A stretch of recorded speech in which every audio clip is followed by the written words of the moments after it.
Hello! Time for another one of my comic reviews. Today I'm going to be talking about a new comic called Godshaper. Now this is by a writer called Simon Spurrier, who I've spoken about before and who I have an infinite amount of respect for, because he creates fantastic worlds, new worlds that have an edge and a vibrancy and a reality to them that is stunning, and it always sucks you in and always seems believable. The art is by a guy called Jonas Goonface, and it's a wonderful, hyper-realistic style of colour and caricature and marvellous, mind-blowing fantasy. Now, Godshaper is a world where modern physics, as we know it, anything that sort of like makes technology or combustion or anything like that has gone back in the 50s, and we cycle forward to modern day, and basically there's been a replacement that's sort of drifted into the world to replace sort of like the lack of technology, and this is personal gods. Everyone has their own little personal god which they can trade belief and trade form and function, and these little personal gods have become sort of like a bank and a currency and an economy in this new brave world, and it creates all sort of like metaphors for modern capitalism and one percenters and everything like that.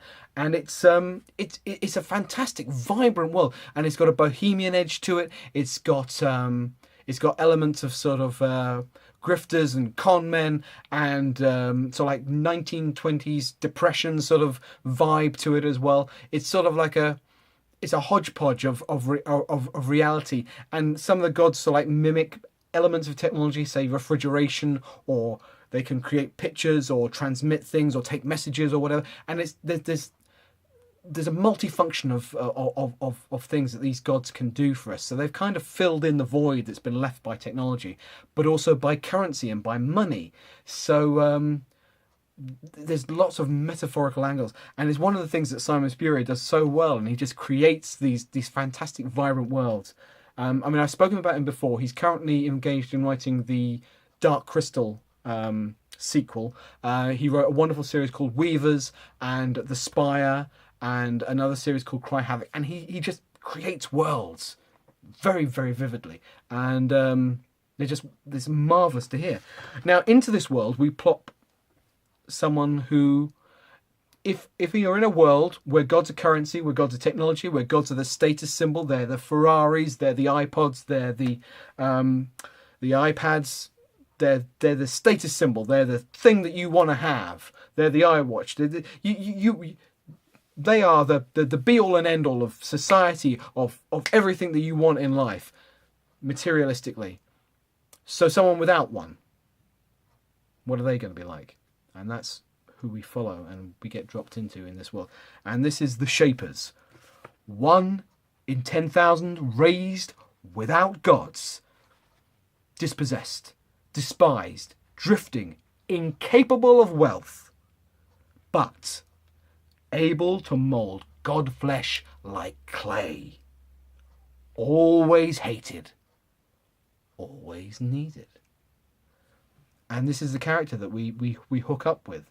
And he grifts, and he basically tries to make his way as a musician, and he tries to make his way in society, and he does this by hooking up with something else that shouldn't exist in this world, because all the personal gods, they need a person, they need belief to sustain and grow and what have you. And even if you're trading sort of like between gods, they still need that attachment to exist. But this Godshaper has hooked up with a god that has no person, that by all rights should have faded from the world, but somehow also exists. So as a pairing, they kind of try to fill in each other's gap and make it look like they both so like should exist in this world.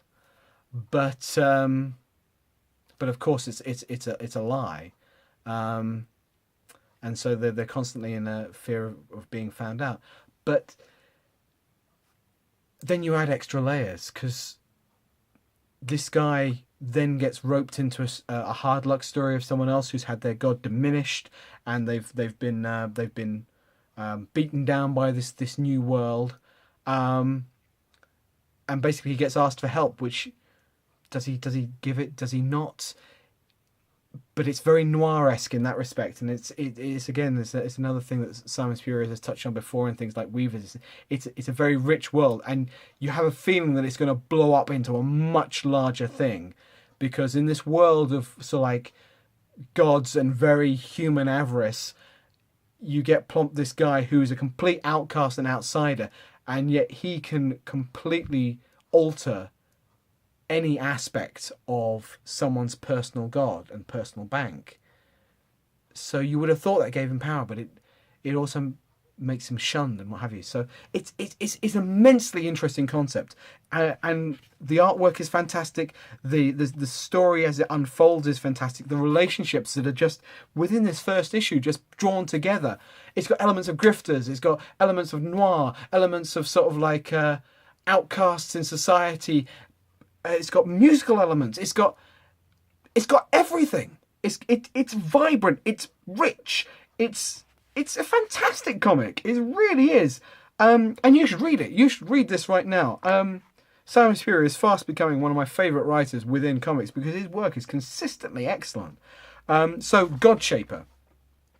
That is my recommendation for the moment.